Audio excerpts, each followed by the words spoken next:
Thanks to all of you for coming. I'm Steve McInerney. I'm the Executive Director of POMED, Project on Middle East Democracy. We're happy to have you all here today to have a discussion in conjunction with the release of our new report. Hopefully everyone had a chance to take a copy on their way in. Moving Beyond Rhetoric, How Should President Obama Change U.S. Policy in the Middle East? This is a report that we've put together. It has contributions from 15 important foreign policy voices.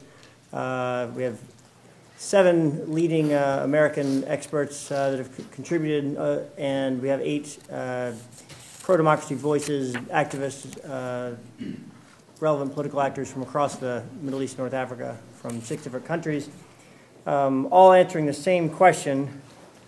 And we have, one-page answers to the question, what is the most important policy change that President Obama should make in the Middle East during his second term? This publication is sort of in a sense, a follow-up to a publication that we did, a very similar project 4 years ago when President Obama was first elected. Some of you may have seen at that time we published this report, the same sort of format. It was, a lot of different contributions, different answers to the question. At that time, it was at the outset of his administration, what would you advise President Obama to say to the people in the Middle East? At that time, we were interested in the new president coming in and sort of setting a new tone and signaling new policies, policy approach to the Middle East. And in general, a lot of the recommendations the report put forth in this publication about what President Obama should say to the people in the Middle East were followed. It was exactly a lot of the rhetoric that we saw from President Obama during 2009, including in his inaugural address, and then maybe most prominently in his speech in Cairo in June 2009. Looking back 4 years later, what we've seen is, in general, good rhetoric that's been, has signaled the kinds of changes in policies in many cases that we and a lot of our allies here and in the region wanted to see. But at the same time, we've seen sort of a lack of follow-up, a lack of policies to implement the vision laid out in rhetoric. So the focus of this publication is to look at policy changes, at tangible, concrete policy recommendations for how the administration during President Obama's second term can kind of live up to the promise of some of the rhetoric that was put forth in his first term. I would also add, not only I think is this general trend true of President Obama's last of the 4 years that he's been in office, but also specifically of the last couple of years with the uprisings that have swept the region in 2011, 2012. What we've seen over the last couple of years is, in some sense, a repeat of what we'd seen before. Lofty, ambitious rhetoric, declarations from President Obama of full support for the democratic transitions and for political reform and democracy across the region, but we haven't seen policy that has sort of lived up to the high standards of his rhetoric. So we hope that this publication will hopefully be helpful in laying out a number of important policy priorities and policy recommendations and changes that would help change that dynamic. This morning we're excited to have 3 of the contributors to our publication here with us. Each of them will sort of summarize some parts of their contribution and/or sort of talk more broadly about some of the challenges facing President Obama in his second term. And then we will have a bit of a discussion. I'll sort of moderate a discussion here, have them react to some of the other policy recommendations that are put forth in this publication. And then we'll open it up for questions from the audience. Before I introduce our speakers, I'll quickly note, as I do in the introduction of this publication, I think there are sort of 3 pretty dominant themes that came through in all of the answers that we received.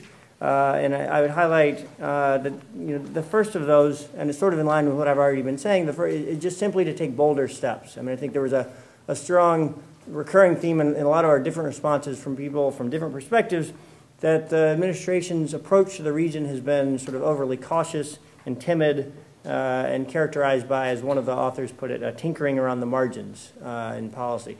The second theme I would point to is the need for the administration to engage more broadly. That seems to be a repetition of the practice of U.S. focusing on government-to-government relationships and relationships with narrow set of actors, and we heard from many different voices of the need for sort of broader engagement and sort of serious, meaningful relationships with a much broader set of actors. And then the third theme I would point to is the need to use leverage and incentives and to move beyond sort of rhetoric by setting up concrete incentives to help influence behavior of actors in the region, particularly our allies. With that, let me introduce our speakers, and then I'll turn it over to them. Our first speaker this morning, we'll start with Larry Diamond. Larry's a senior fellow at the Hoover Institution at Stanford, where he's also directs the Center for Democracy Development and Rule of Law. He's also the founding co-editor of the Journal of Democracy and a senior consultant at the National Endowment for Democracy. Our second speaker will be Esraa Abdel. Esraa is just arrived in town this week from Egypt. Esraa is sort of familiar to a lot of you as a prominent Egyptian activist that's been one of the leading activists in Egypt for several years. She was one of the lead organizers of the protest and strike on April 6, 2008 that was organized via Facebook. She was very active last year, or 2 years ago, in the Egyptian Revolution. She's one of the leaders in organizing a lot of the protests. She is also the vice chairman of the Egyptian Democratic Academy, which is an organization in Egypt that we partner with and work with there. And she is also now active in the Dostour party. And then our third speaker this morning will be Brian Katulis. Brian is a senior fellow at the Center for American Progress, who focuses on U.S. national security policy in the Middle East and South Asia. He's worked on Middle East issues for a long time, including previously at the National Democratic Institute. So with that, I'll turn it over to Larry to get us started. You want us just to speak from here? Sure. Brian and Steve, well, Brian, hello, and nice to continue the conversation with you.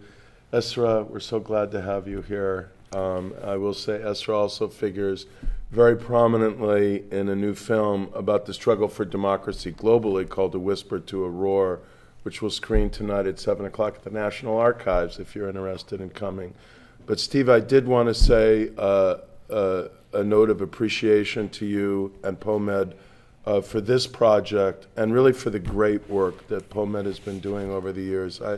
I just think it's a remarkable success story of how, new efforts, and even by people who are not steeped in decades of professional expertise, can really have an impact.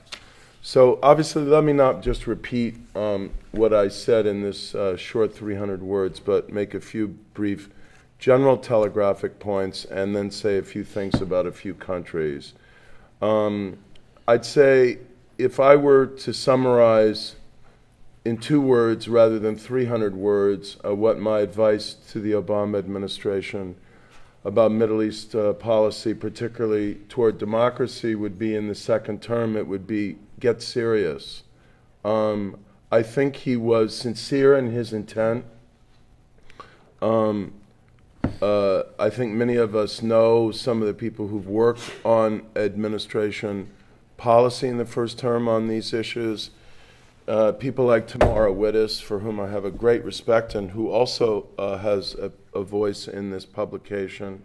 But, the follow-through and implementation, I think, has been deeply disappointing to the people of the region. I'll let Esraa speak for herself.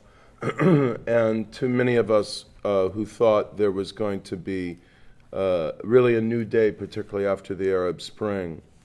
So the first general point is I think that being serious requires the laying down of general principles and strategic approaches that go beyond the lofty rhetoric, but that articulate a general and somewhat more specific vision for the region, the possibility of democracy, the ways that it can unfold, and also a clear unequivocal unwillingness to accept pseudo-democracy as democracy, because that's what we're getting in most of the region now where there are efforts that regimes claim to be moving in a democratic direction, including, I would say, certainly Jordan and even Morocco.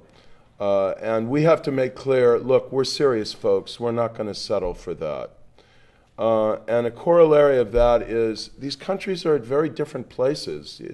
It's almost absurd to have to say that we can't have the same strategy for Kuwait, not to mention Saudi Arabia, that we have for Tunisia. And really, I'm impressed with how much every single country is in a distinctive place on a particular trajectory with a unique constellation of actors and obstacles.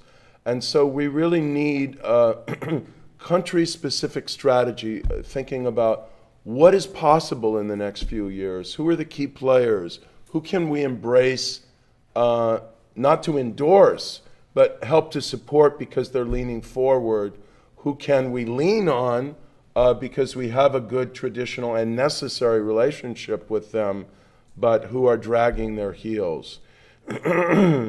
And I don't see any evidence of the development of, a dozen or more country-specific strategies for the Arab Middle East on this score. And obviously, each of these has to weigh the painful dilemmas of strategic imperatives, which I am by no means suggesting that we toss overboard with, our ideals and aspirations and principles. Secondly, it's a major theme that Steve has drawn out of these. I just think we have a lot more leverage than we often recognize or allow for ourselves. I think that's true generally in the world. I think it's true in the region, in places like Egypt. I think it's true in Bahrain, where obviously we don't want to say, oh, if you don't release these political prisoners or shorten their life sentences, we're taking our ships and going home. I mean, come on, I'm not stupid, and neither are they. We can lean very hard and protest very forthrightly the torture of these prisoners, the failure to implement fully the recommendations of the Basuni Commission of Inquiry, the grotesque and totally unwarranted life sentences that have been handed out to people who were peacefully protesting, the wantonly gratuitous further polarization of a sectarian divide that didn't need to be driven in this direction. And our voice has been nearly silent in Bahrain. I think it's both a tragedy and a disgrace in terms of America's role in that difficult country. And it's perceived in the region, believe me. People know and watch this and say, well, the only thing the U.S. cares about is strategic issues. I think there's a big crisis coming this year with Iran. I won't even comment further on that unless someone wants to drag it in, since it's not the subject this morning. A violent crisis, and one that I don't welcome. And so obviously the Fifth Fleet is going to play a big role. Fourth, I would say don't repeat the past mistakes of exalting and uncritically embracing whoever happens to be in power. That goes for even Tunisia, where we have a Tunisian civil society leader and Democrat who's saying, look, please stick to principles and don't just fall in line because someone has won a single democratic election.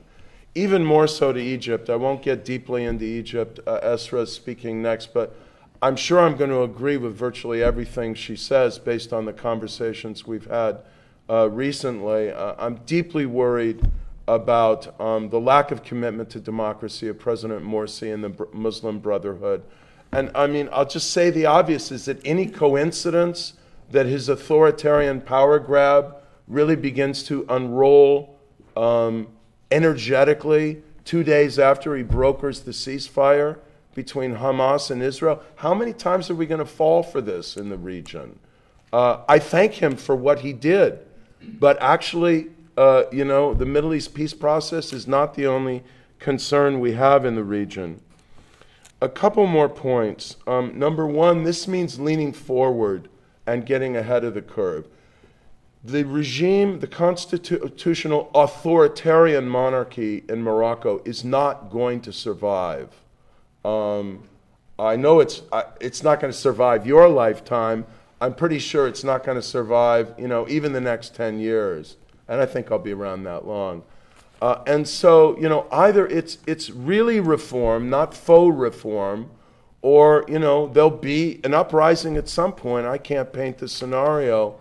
And change will happen more suddenly, disruptively, and create a set of circumstances that will make it more difficult to implement and sustain democracy and be much more likely to produce some kind of scenario of polarization. And this means leaning hard on the monarchy and making clear where we stand and what our ultimate aim is, and questioning whether Morocco really should be a member of the community of democracies, not to mention a member of the governing council, given the fact that it is blatantly not a democracy. I'd just like to conclude with one point that I don't find more than elliptically mentioned here, and I think has to be injected into this. I know nobody wants to talk about Israel-Palestine. It just looks so totally hopeless at this point. And so, we all want to, I think, mentally and emotionally, on the one hand, see progress, and on the other hand, just put it in a black box, separate it from this other stuff, and move on to our concerns about democracy.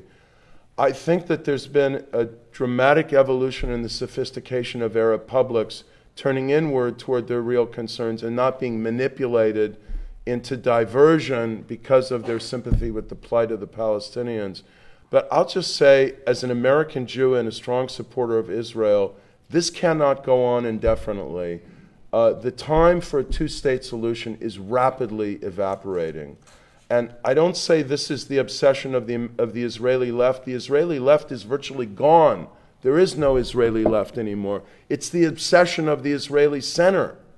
And we're very close to a point where Israel cannot remain a Jewish state, a democratic state, and creeping toward what is, I think, de facto the permanent annexation of the West Bank. So I'd say, I know it's just, oh my God, we have to deal with this. Good luck to John Kerry, good luck to Barack Obama. You can't sweep this under the rug. We have got to re-energize this process and have some very difficult conversations in the region. Okay, thanks very much, Larry. Esraa?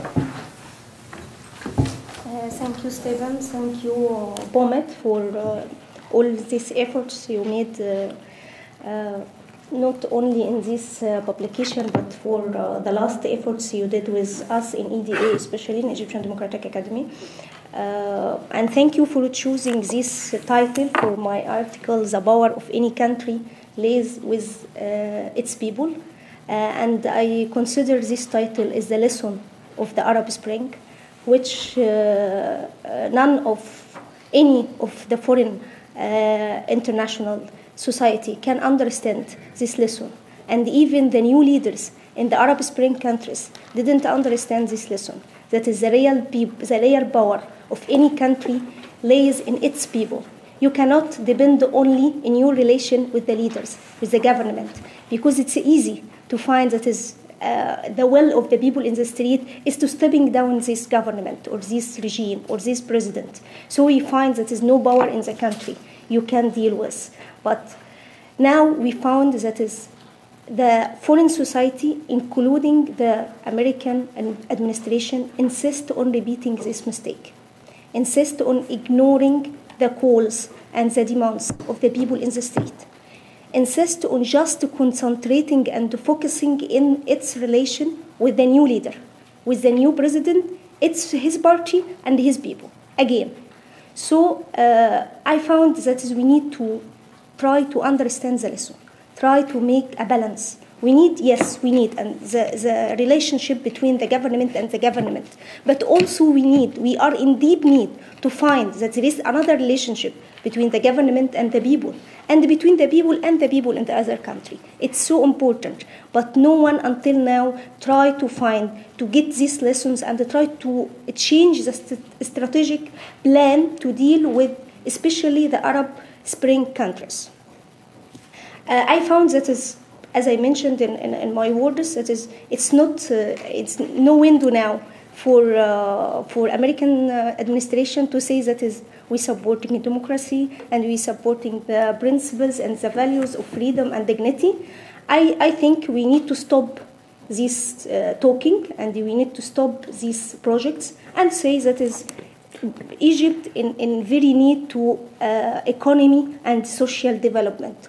We need the people in the street, the ordinary and normal people in the street need to find direct and divisible relationship between the American administration and between the people. We need now from the American administration concentrate and focus on this.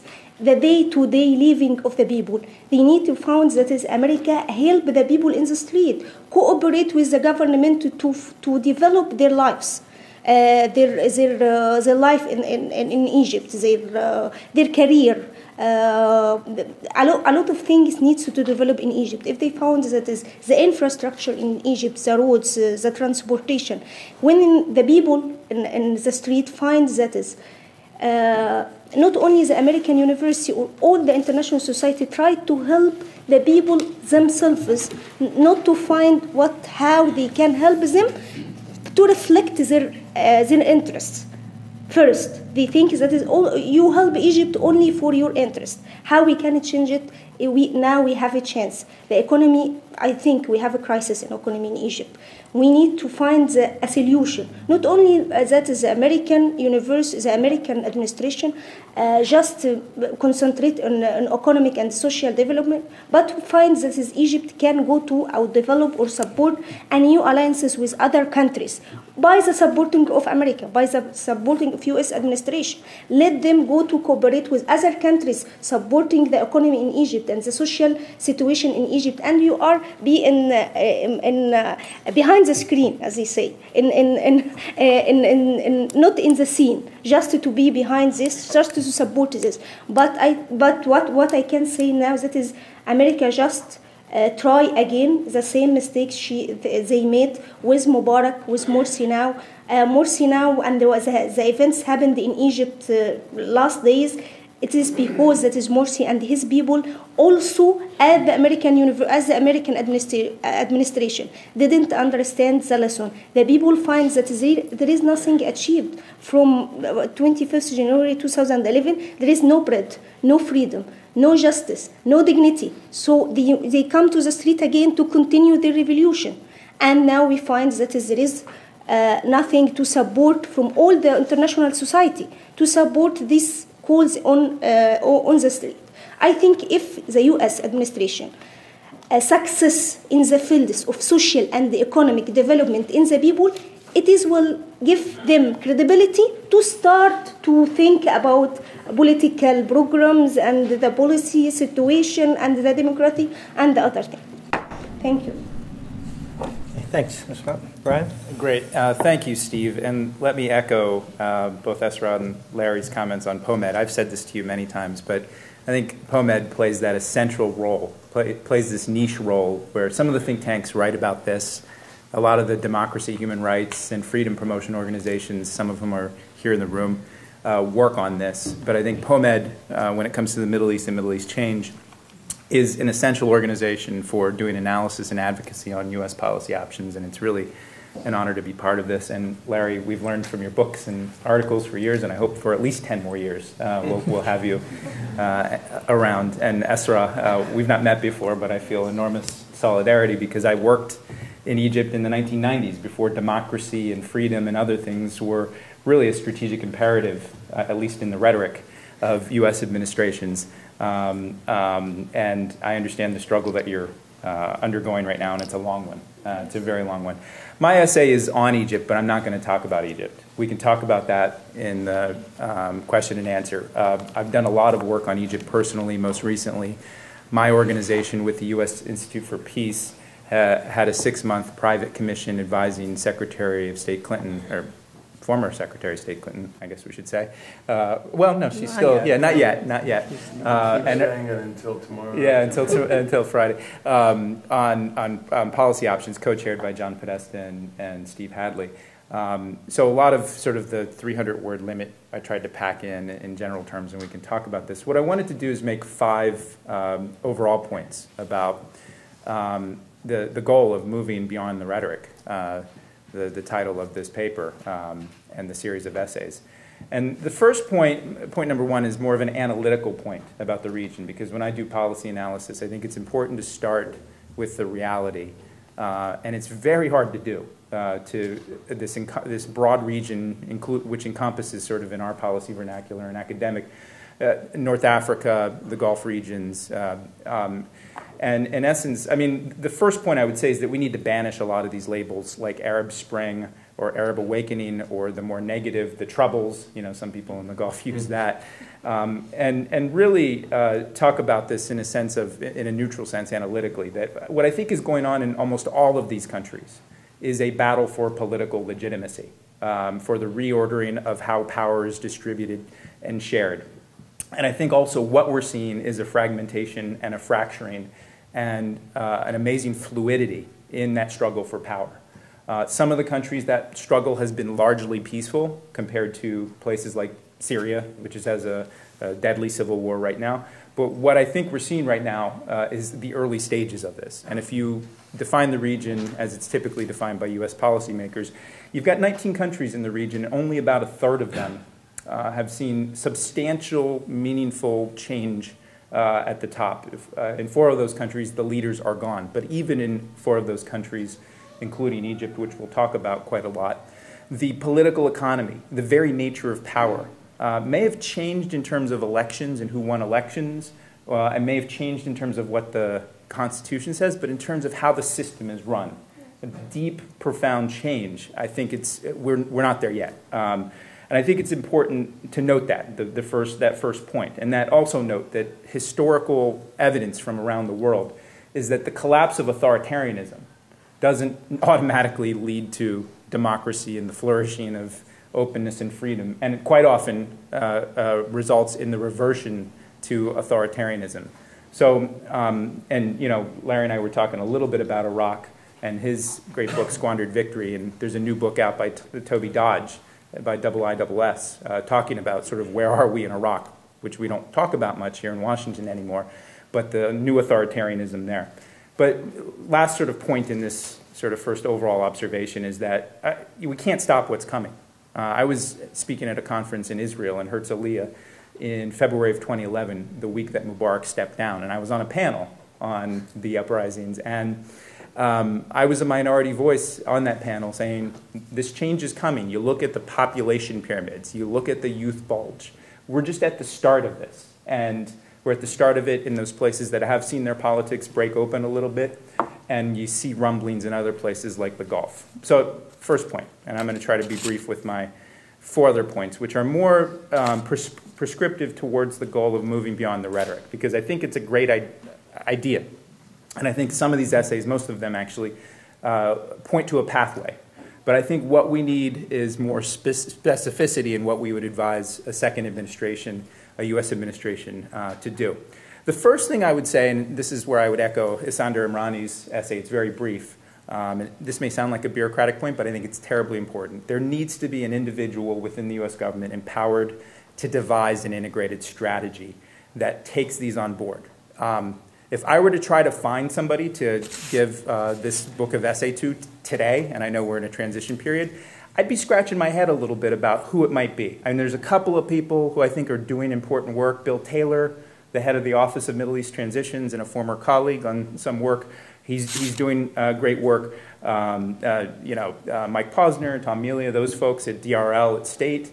There are a few people, but I actually am scratching my head in the way that I know, for instance, on counterterrorism, for the last 4 years, John Brennan was the address. John Brennan was able to summon a lot of sort of the airtime with the president, but then also the capacities of our U.S. agencies, multiple U.S. agencies, and bring them together in an integrated strategy. We could debate whether that strategy has been effective or sustainable, but that's the first point. We don't really have that. You know, I think the best we have in terms of a broad representative to the region for the U.S. is the head of the Central Command, and that's only even part of the region. Jim Mattis I think he's leaving, but he's seen by many people, especially those more sort of authoritarian countries in the region, as the go-to guy because they see where the center of gravity of U.S. policy is.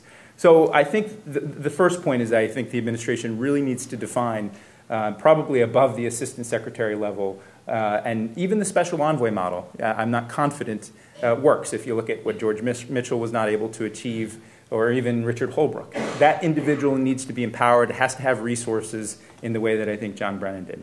The second point I'd say, and this is where I hope we'll talk a little bit, POMED does a lot of work on this, but number two, there needs to be more robust policy tools, and tools that are not only used by the U.S. government, but are used by foundations and independent organizations like the National Endowment for Democracy, and also other independent groups that want to affect change.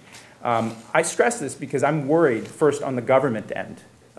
In a time of fiscal crisis and budget cutting, there aren't many big champions in the new Congress for engaged U.S. leadership on multiple fronts, let alone democracy in the Middle East. And we've hit I think, rough patch, or a perception of a rough patch of democracy in the Middle East, which is why CAP and the CSIS came together. And we're doing a little bit of advocacy on this, but POMED and your work on looking at the budgets, the annual report you do, I think is important. But I think it shouldn't only be about how much U.S. government money is being spent. It should also be about the diversity of private funding, what's being done to offer support and solidarity and contributions there, and have a real strategy. The last 2 points, point number three, and this is where I think I'll echo Larry a bit, is that we do need more precise country-specific strategies. And I know that's the easy thing to do at a think tank. I've been at a think tank for a while now. The easiest thing for you to do is sort of like descriptively analyze a problem in a country or a region and then say, you got to have a strategy. And I've had the luxury of working with some people who was the White House Chief of Staff, the current White House Chief of Staff as well. And getting to specificity, I think, is really important. We don't do that in this book terribly too much, but it's, I think, the constraints of the exercise. This sort of points to the ways forward. And on this sort of country-specific strategy, as you're working, either in a human rights organization or think tanks and other things, seek to engage a broader range of personalities inside of the U.S. government. Don't just preach to the choir. The folks that I think it's their job to try to elevate democracy promotion, but also talk to those people, or try to reach out to those people that are looking at U.S. national security on Egypt or a specific country from a hardcore security interest or even counterterrorism. I've advocated this for a long while. I don't think it happens as much because of the stovepiping of policy dialogues and then processes in the U.S. government. And then the last point, and I'm sorry for going on here, is that, I'm going to contradict myself, but I do think that somebody inside of the U.S. needs to have an overarching strategy for the broader region that nests political reform in the context of all of the other strategic interests. And this goes to the point that Larry was making on the Arab-Israeli conflict, but it goes to a number of issues. And I, as an analyst right now, if I look at what are likely to be the Obama administration's second-term Middle East priorities, I think that the top two the top three are, number one, preventing Iran from getting a nuclear weapon, and a tremendous amount of senior-level attention and resources will be dedicated to that. Number two, the continued efforts on counterterrorism, not only in Yemen, but in other places. An enormous amount of resources and time, as I mentioned with John Brennan, and other things. And number three, I would characterize it, again, this is not my advocating it, I'm just saying this is what I think it's likely to be, containing conflicts like Syria from crossing borders, that they don't want to see interstate conflicts. So those, I think, are the top three sets of issues. I don't have high hopes for sort of strong engagement on Syria and getting deeply involved there, but the containment of these things and dealing with those threats. So the real question in terms of devising an integrated strategy that elevates political reform is making the case, and I'll go back to the first point I was making analytically, that political legitimacy, that stability, that security and U.S. security interests is grounded in a meaningful process of political reform in almost all of these countries. Otherwise, if you think things are bad today, in January 2013, they're only going to get worse. And I think we all need to think of our analysis more precisely. How do we actually elevate that on the agenda? The conclusion I'd say is that, tinkering on the margins. I think Elliot or somebody wrote that. Shadi. Yeah, Shadi. And I think, that's actually a fair characterization of the first term in some regards. But here's a point we should all remember from, I think, U.S. Foreign Policy 101. You teach to undergraduates and things like this. Quite often, but not always, quite often U.S. foreign policy changes very slowly and incrementally. This is what I've observed in our work on Egypt that I talked about recently, that the path dependency, the imperatives that drive and shape policy at the national level from the U.S. is the product of a competing clash of visions within the U.S. government, but a lot of it is also bureaucratized. And over time, when you've done things for 30 years in a certain way, you've had a whole host of changes inside of Egypt, yet our policy has only adjusted on the edges. And I think that's probably going to be likely going forward. But this is what I'd say, is that unless we all try to elevate sort of our game and be more precise in our recommendations, try to cast this in the context of not only it's good for democracy in the region, but good for U.S. national security interests, and make our arguments in that light, it's almost certain that tinkering on the margins will continue. So I hope this dialogue will be the start of this publication, but we all have a lot of work ahead of us. So thanks. Great. Thanks very much, Brian. Let me jump off from one of the points that you mentioned. You talked about the need for more robust policy tools. And you mentioned Saunders' suggestion of there being sort of a transition czar, a high-level person.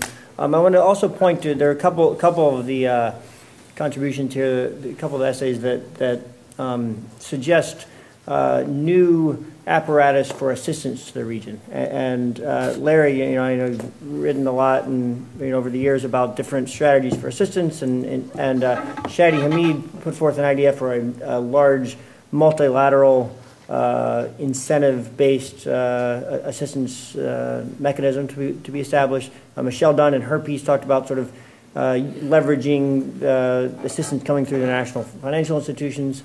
Larry, you maybe comment a little bit about sort of what you see is needed in terms of more robust policy tools, sort of on the assistance side. Do you feel like there's a need for an additional mechanism that's not already in place, or sort of strengthening those that we now have? Well, let me respond in a way that is responsive to what all three of you have said.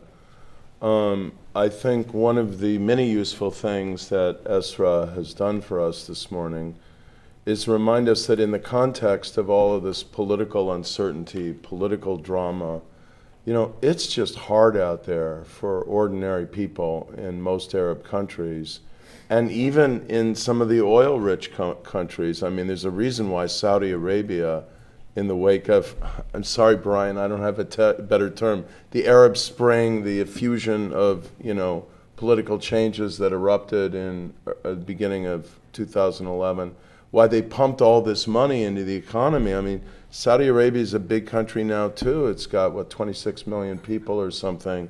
And so even there, I mean, I'm not worried about funneling economic assistance to Saudi Arabia, but I'm just saying if they're feeling it in Saudi Arabia, imagine what they're feeling in Egypt or in Tunisia, where a very considerable part of the adult population, at least 10% probably, is dependent on the tourism industry, which has just been crushed by this political instability.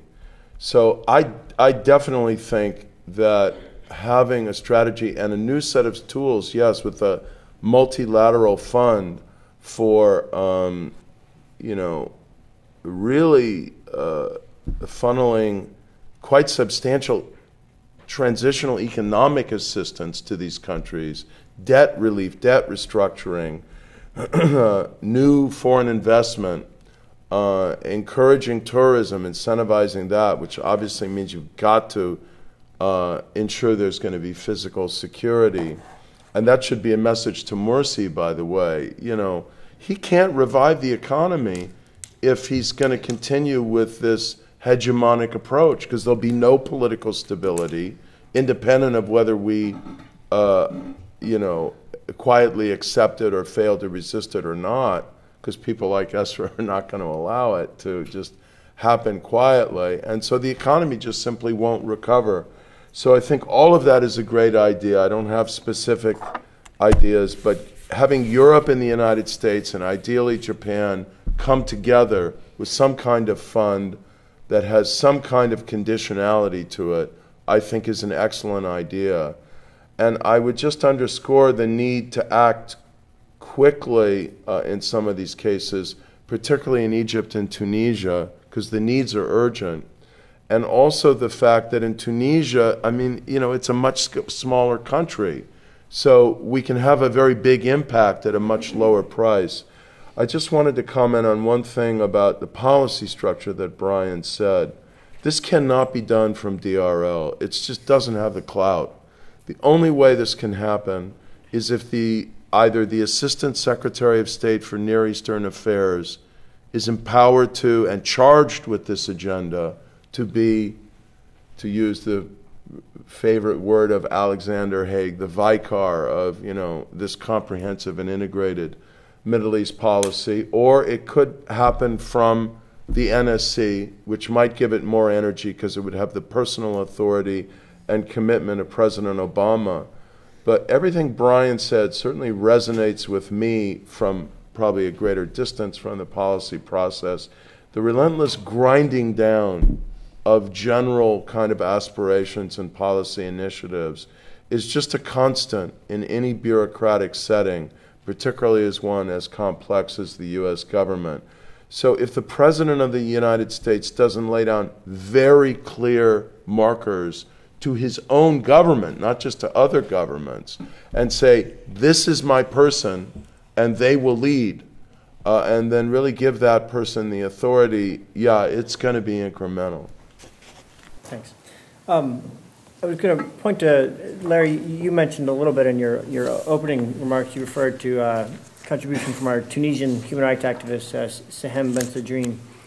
And one of the points that she focuses on is sort of, she worries that she, as has been said today, sees this sort of struggle for democracy as a very long-term effort, and she worries that international impatience and American impatience in Tunisia are leading them to sort of turn back to focusing more on stability. Conversations with her and other Tunisians, they feel as though in 2011 there was enthusiasm for supporting for democracy, but now already, which is still relatively early in their kind of long-term transition, already the priority and focus on the democracy and preserving the democratic nature of their transition seems to have waned.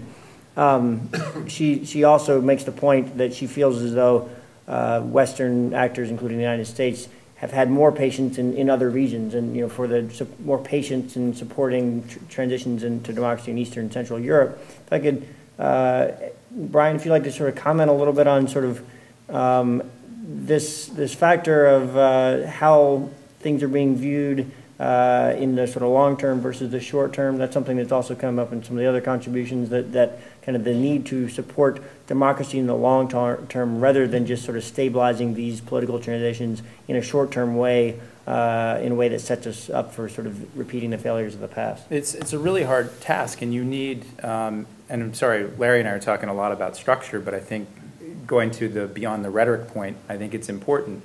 And I'm also sorry, I didn't mean to be pedantic about Arab Spring or Arab Awakening. No. I was being partly facetious. Yeah. It's an upheaval that we don't know. When I look at Syria and the images out of Syria yesterday, it's awful. I think, again, going back to one of the points I said, is that the sort of forces that drive U.S. policy and at the highest levels what those goals are, and what we can do well versus what we aren't as good at doing. And Larry knows this close and personal in Iraq. We see it also in Afghanistan. It struck me this morning, I know it's outside of the Middle East, but our commanding general leaving Afghanistan, departing today, this week, said he's really concerned about governance and weak governance in Afghanistan. And I mentioned Toby Dodge's book. We spent $200 billion in Iraq just on the state building effort there. And you look at the authoritarianism. A lot of it and the thrust of it was on what we do well, which is building armies and security forces and police. I saw this in the 1990s when I worked in the West Bank and Gaza, when the Palestinian Authority was established.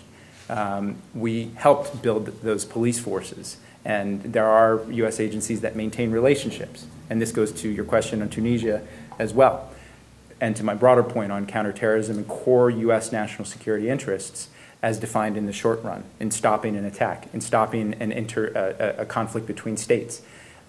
You can, I still remain convinced, I'll make this argument, we can walk and chew gum at the same time. We can sort of make sure that we're not empowering new authoritarian leaders like I think what's happening with Prime Minister Maliki in Iraq, but we're not particularly good at it. And for all of our sort of analysis at think tanks and at different advocacy organizations, we haven't made that case. And it's sort of, or made the case that builds sort of a strong, viable structure for the U.S. government and then also the foundations that work on this to keep our eye on the ball on the long run. You know, I think it's just the nature of it right now, and I think, can that change? Yes, but I would put low odds on it unless we all sort of think anew about what have we learned from why are we sitting here more than 2 years into the upheaval and the uprisings, and we're still debating sort of why the G8 partnership that was announced 6 months in to the uprisings isn't coordinated. And I think my analysis, again, back to analysis, is it's partly leadership, it's partly structural, and it's partly political here at home, that it's not a priority measured against sort of domestic policy priorities and other national security priorities. So we need to keep at it, but we need to do a better job at convincing those we haven't convinced yet. Thanks.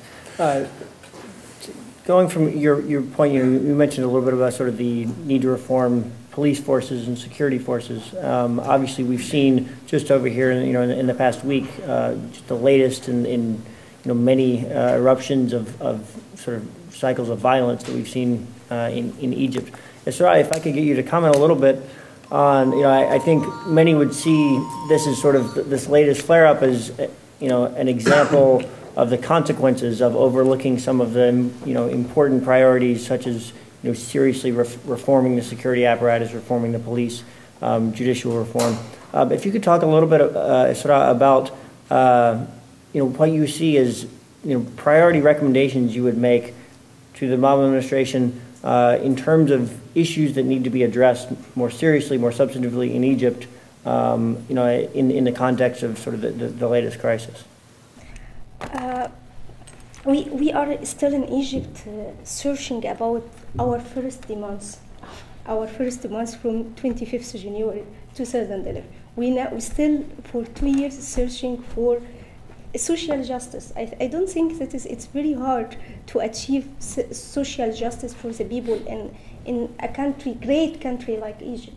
I think it's a very important thing now to have, as I mentioned in my first words, that is the economy. The economy in Egypt is very important now. The economic situation in Egypt, it is a real crisis. The people will come to the street and will make violence. They will make everything because there is nothing to live for.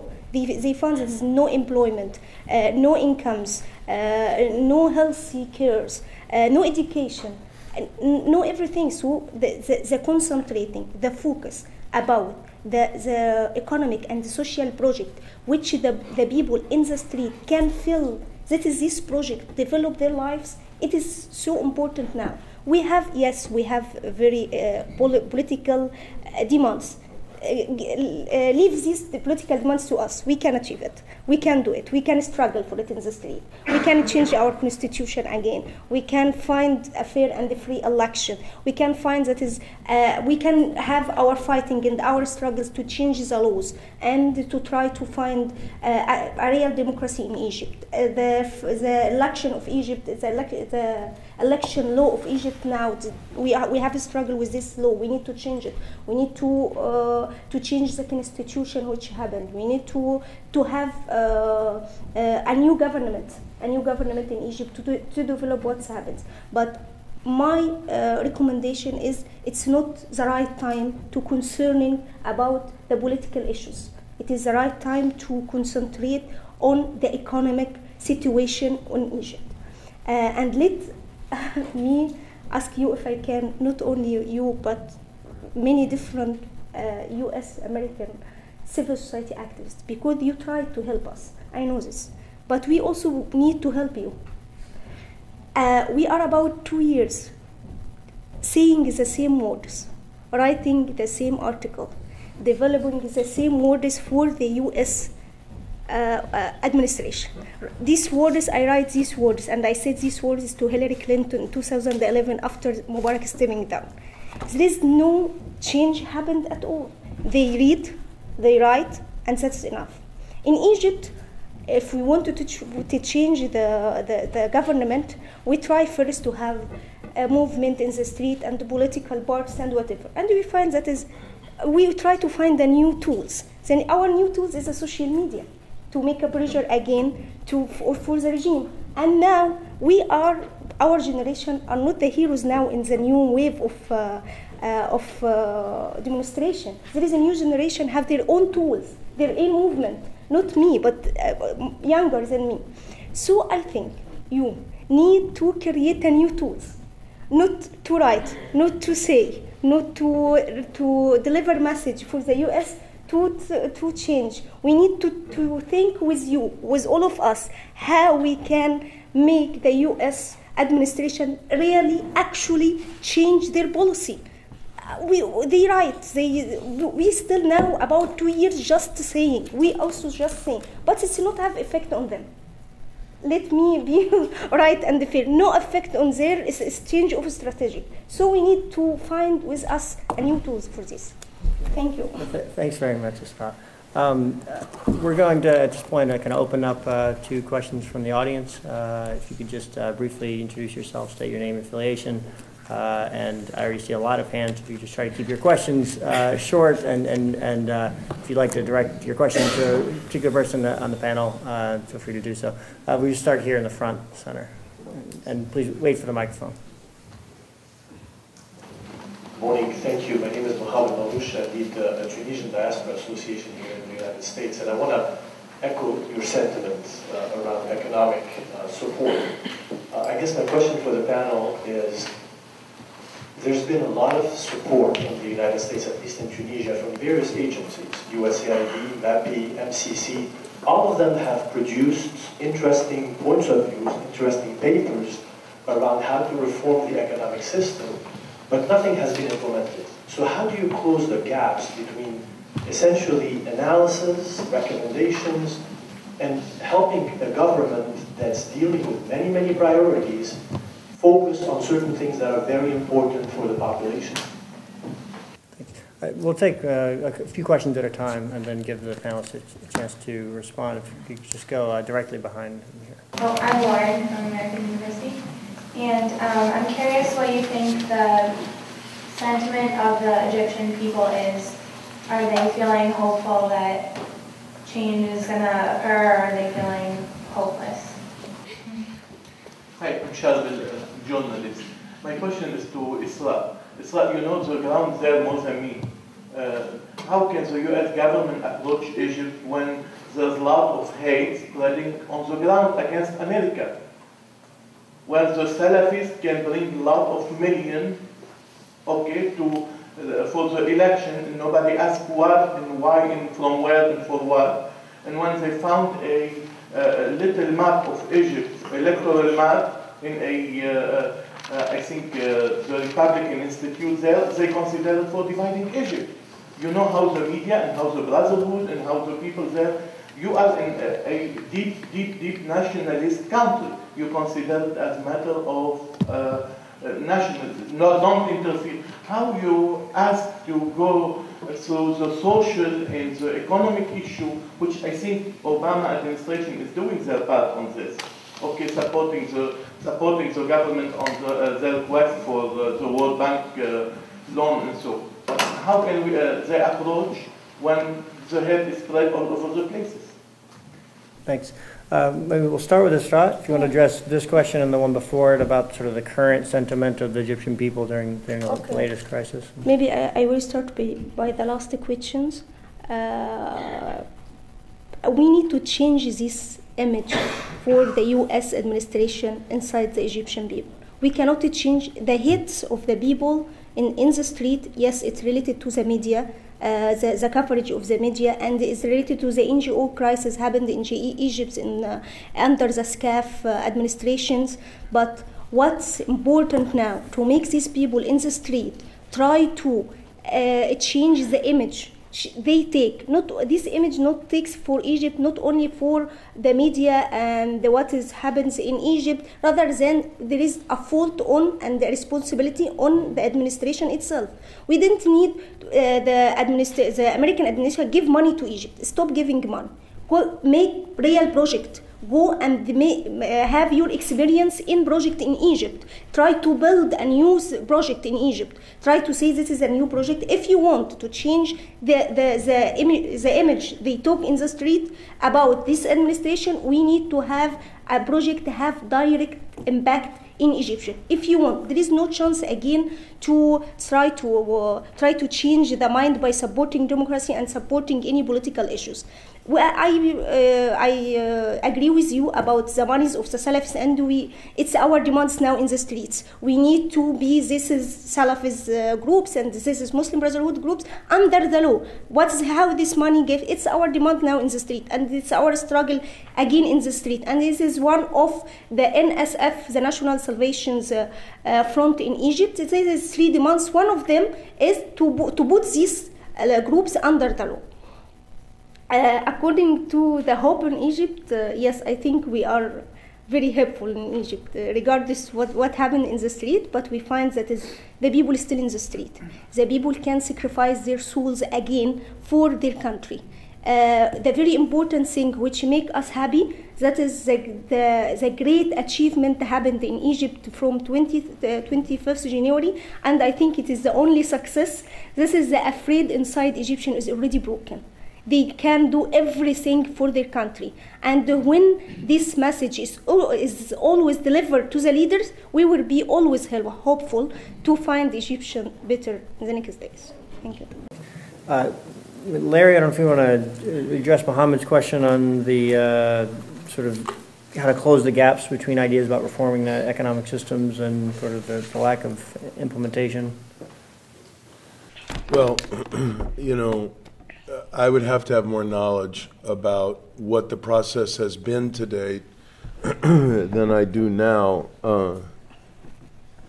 But I think the obvious kind of general observation that can be made is that there has to be a sense of urgency and priority generated from the top.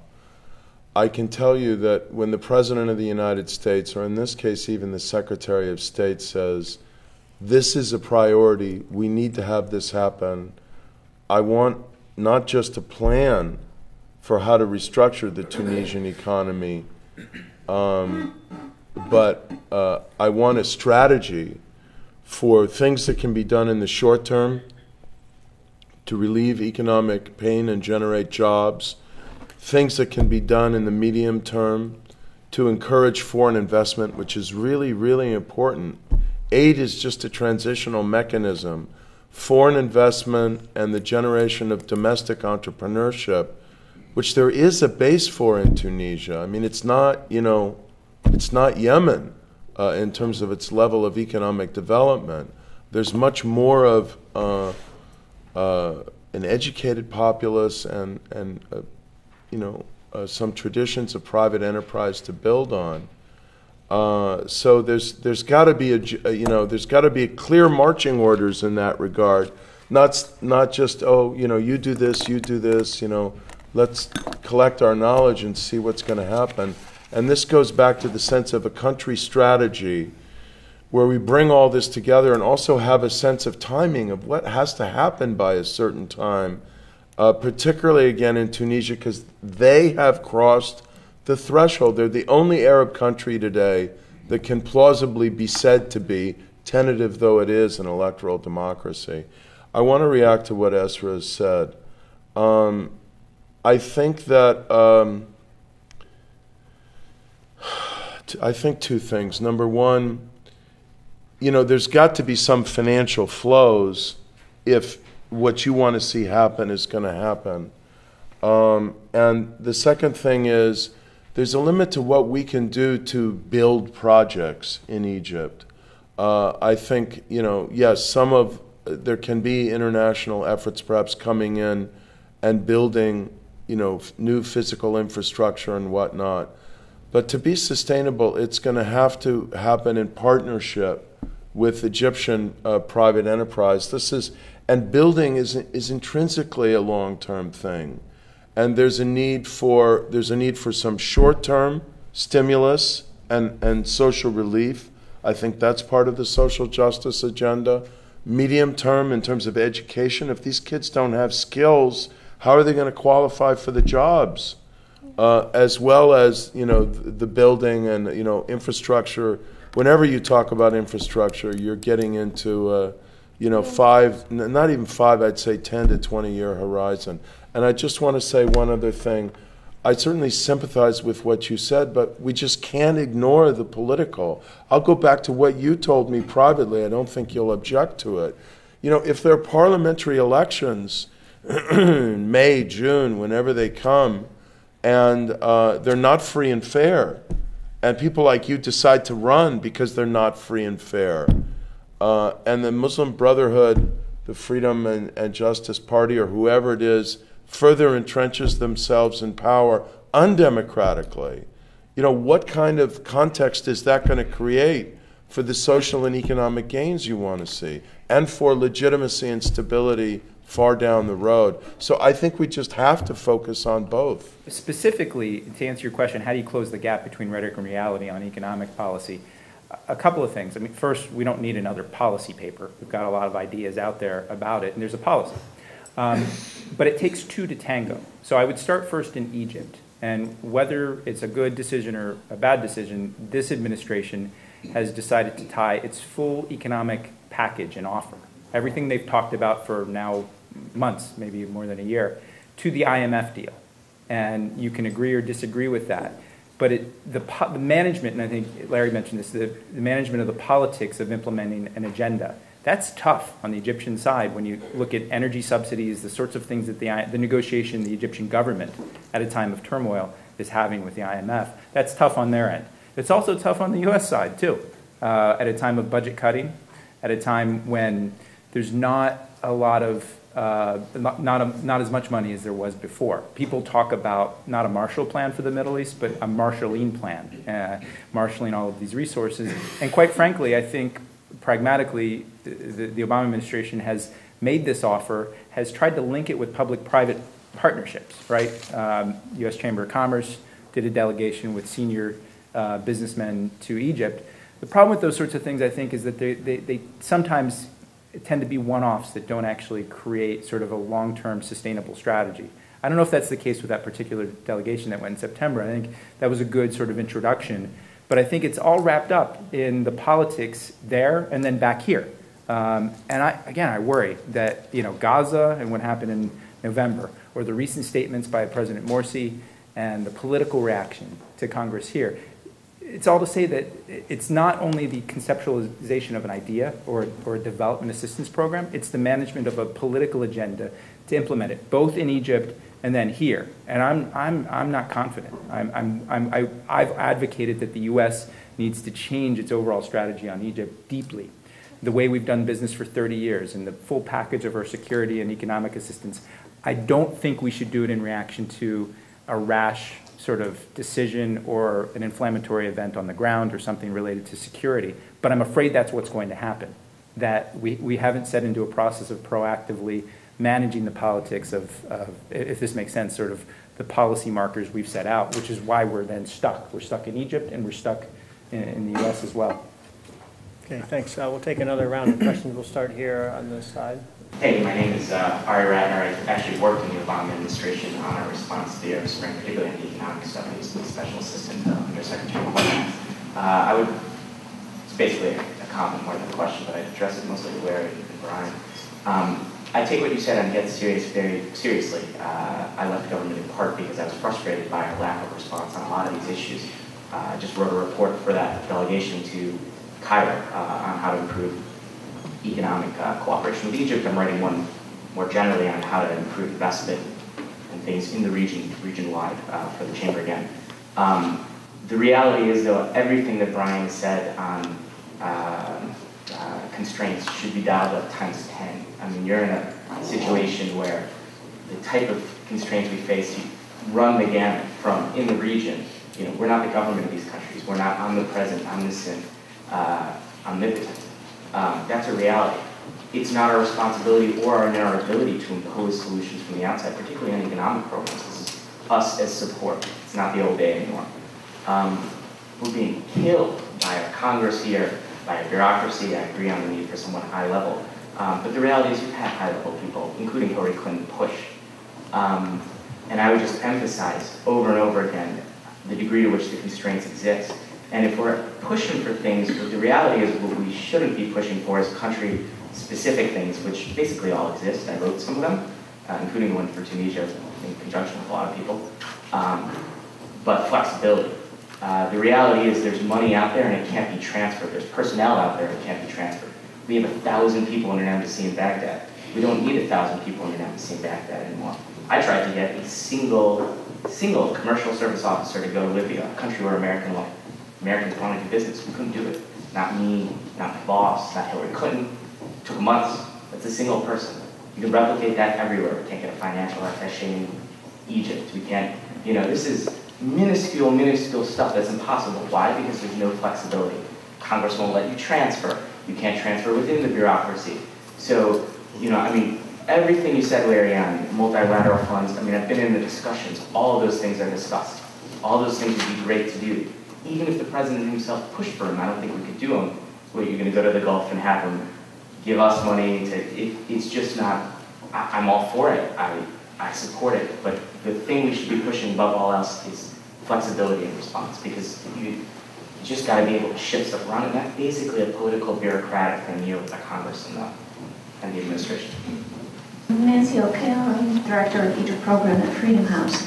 I totally agree with Esraa's comment about the dire need for economic assistance in Egypt, but I wonder how can we solve the dilemma of doing this and responding to this need in the absence of operational accountability mechanisms in the country that will make sure that the funds that are going to channel to the country are actually going to the people.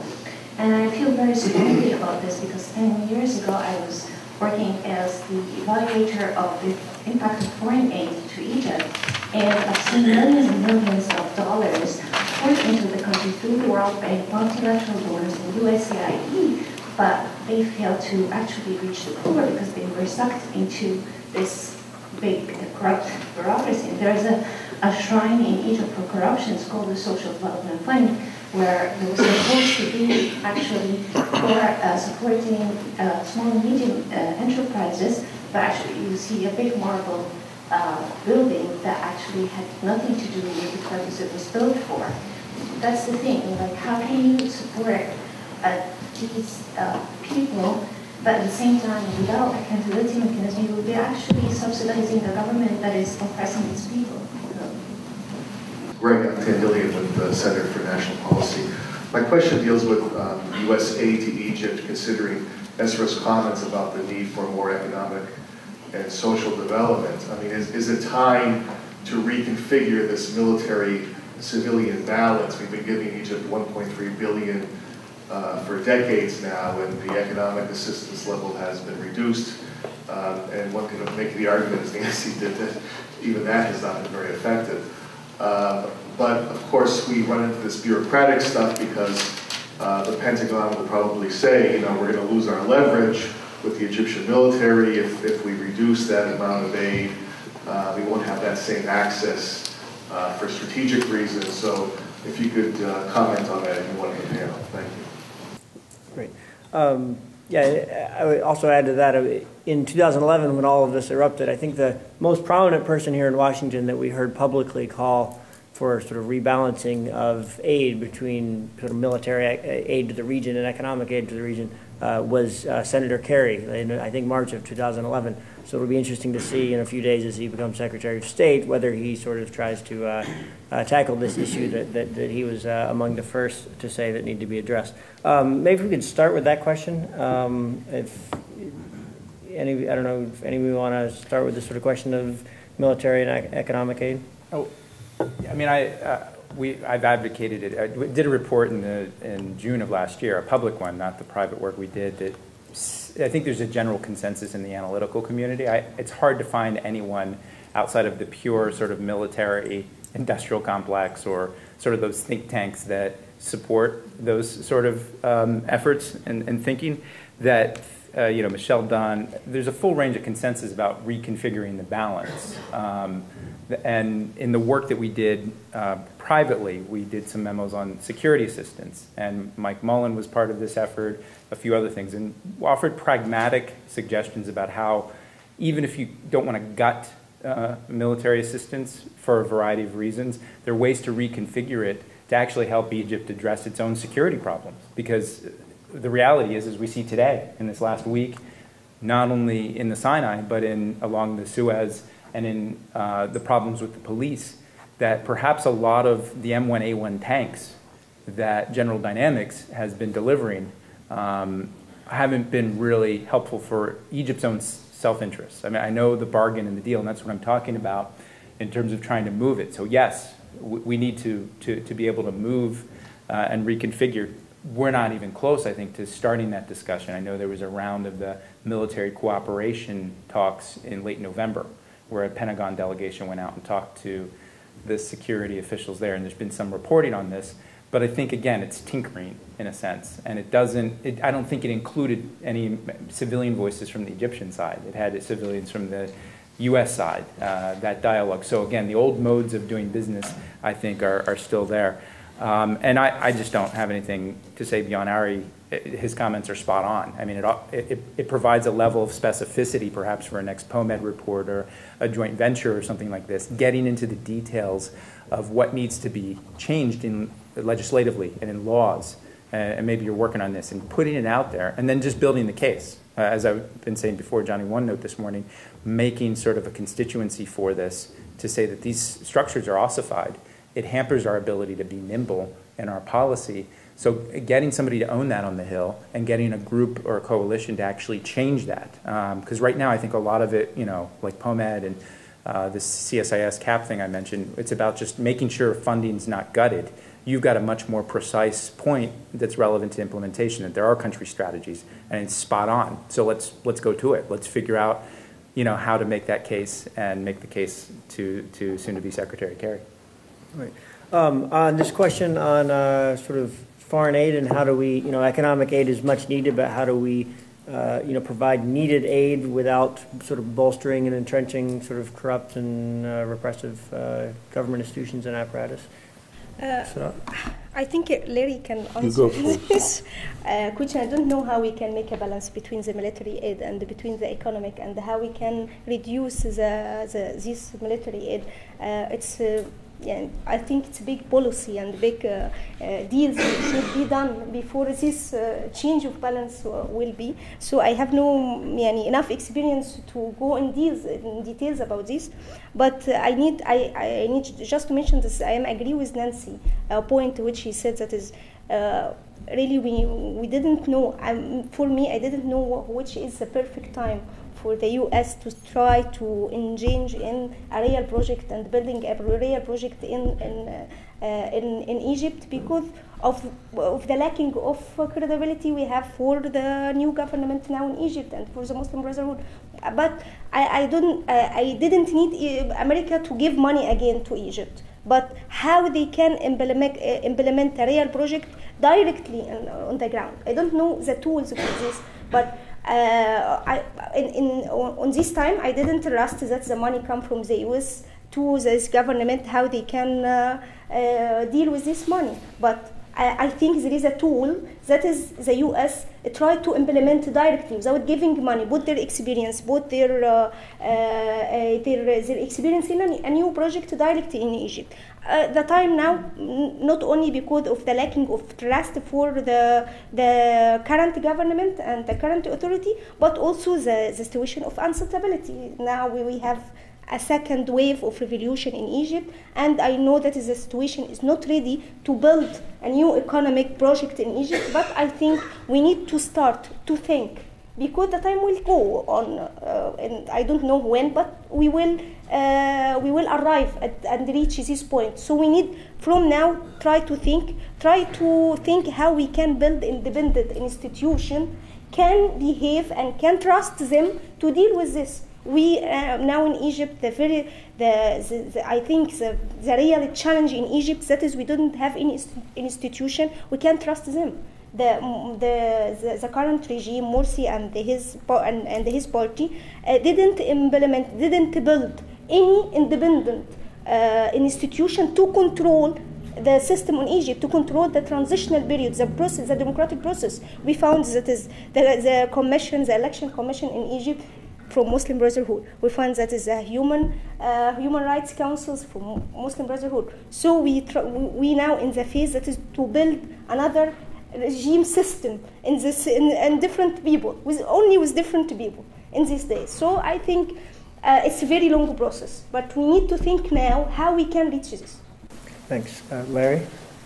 4 years ago, I was part of a network, the Modernizing Foreign Assistance Network, that campaigned very hard, quietly in the way things happen in Washington, to rewrite the Foreign Assistance Act to address one element of the challenge that I think you have really very helpfully raised here. Something this big, with this many accreted interests glomming onto the system over several decades, it's inevitably a tall order, but it looked like possibly the stars were aligning to really do something fundamental. And of course, the mantra that everybody was crying for, above all else, was flexibility. So we don't have, virtually every dollar of American foreign assistance allocated in these very rigid pillars and priorities and congressional mandates. I think Howard Berman, who was the chairman of the House Foreign Affairs Committee at the time, wonderful public servant, I'm really sorry he's gone, was really interested in doing this. And then stuff happened, including the fact that we had to wait 9 months or more to get an administrator for the U.S. Agency for International Development. The momentum was lost. It's not even on the table now, so far as I'm concerned. So, this was one reason why the MCC was created, to kind of have a workaround. And it's a sad thing to say, but, if we can't get that, we may need to think very creatively of a workaround. I'd like to just mention one small idea, and then I have a question I'd like to ask you. The small idea is this, and I think we may need to think outside the box in a lot of ways like this, particularly given the direction the world is moving in. If you didn't see Tom Friedman's column last Sunday about online education, I really recommend it to you. We are on the cusp of a radical revolution in higher education as a result of the movement toward massive open online courses, many of which, not all of which, are going to be free to the public and free to the world. You could take much, particularly the stuff that's relevant to skill building and economic capacity, of what's going online on platforms like Coursera, and translate the whole darn thing into Arabic for, an infinitesimal fraction of the total amount of aid that's going to the region, and just put it out there. And then spend another $100 million to expand internet access in the region, widen broadband, hopefully, help to, as part of that, loosen up some of the restraints on internet use and so on. I'm not naive. I know that's not going to help people at the bottom of the social pyramid that you're deeply concerned about. But the point is, we need to do a lot of things. We need to think creatively, and we may be able to get some flexibility by some modest new initiatives that are relatively low in cost, but have the potential for a disproportionately high impact. Now, my question to you is, I'm well aware of the aid problem. Are you telling me that the Secretary of State does not have the authority to reduce the size of the total number of personnel in one embassy and move them to another embassy, that the total number of embassy personnel is congressionally mandated? Yes, stand up and tell us. Because that would be shocking to me if it's first true. of all, I'm not an expert on the legal stuff, but I was a congressional liaison. Yeah. Those things are billeted by country and by aid appropriations. So to go change something like that, you can shift people around, there's ways around, but on something massive like that, yeah, that's got to go back through Congress. That's got to be, you don't have to write a law to do that, but that's got to go back to whoever's on committee staff X, and they got to sign the CN that says that's an okay thing to do. Now, you're right, the Secretary of State, if you really want to push that, should push that. And I'm not, no one's gone and said we have 1,000 people here, we have, this, but on an individual basis all the time, that would happen. We have someone here, we want to move them there, and to go to a CN to do that is, pain in the ass, excuse the language, and everything else is glummed up so you can't do it. I mean, if I was the Secretary of State, I'd create this is effectively on some level an emergency, but it's not an emergency either. Yourself or designate someone, the Undersecretary for Management, to have a weekly meeting with, or a monthly meeting, or whatever, a regular meeting with heads of all 4 relevant committees, plus their staffs, where you go, look, this is the stupid stuff that's going on, what's the quick way to do it? But yeah, that's a real issue, and I mean, I can give you concrete ways that's going to kill us going forward. We don't have an aid budget for Syria. We barely have any embassy and personnel. At some point, God knows when, that's going to flip, and we have no money to address stabilizing Syria whatsoever. We have an entire debate right now about whether to intervene or not. That's an important debate, but no one is talking about the day after, and we're going to get killed the day after. Probably, not to be exaggerated, literally. And no one's talking about that. So, I don't know how to, I've written an op-ed on that. You guys can push that issue, I'm sure you agree with that, but what is done about that? I don't know. That's a sort of, it's a mix of a short-term shifting things that are possible, plus a long-term planning. And I agree on the workaround, but I mean, you have the real problem fundamentally, which is what you addressed, is, we don't need another hammer, we need to be able to turn a hammer into a screwdriver. We have a bunch of things that already work, let's get them to actually work on things that actually change. Hey, thanks. We're out of time here. I'd like to thank all of you for coming. I think this is a really helpful conversation. I encourage everyone to kind of fully read the report that we released today. We'd be interested in hearing feedback. I think this discussion has also helped highlight a lot of more specific issues that we can address further. So thanks all of you for coming. Join me in thanking our panelists.